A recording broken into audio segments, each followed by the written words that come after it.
నమస్కారం ETV news కు స్వాగతం ముందుగా ప్రధాన అంశాలు బంగ్లాదేశ్ వీడిన షేక్ హసీనా ప్రధాని పదవికి రాజీనామా బంగ్లాదేశ్లో సైన్యం చేతికి పగ్గాలు ప్రధాని నివాసం లూటీ చేసిన నిరసనకారులు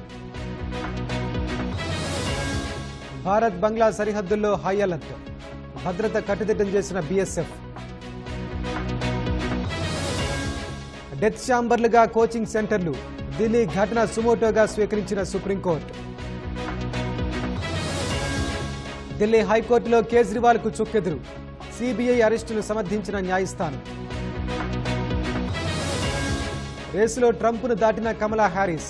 సిబిఎస్ పోల్ సర్వేలో ముందంజ భారీ నష్టాల్లో ముగిసిన స్టాక్ మార్కెట్లు 15 లక్షల కోట్ల మదుపరుల సంపద ఆవిరి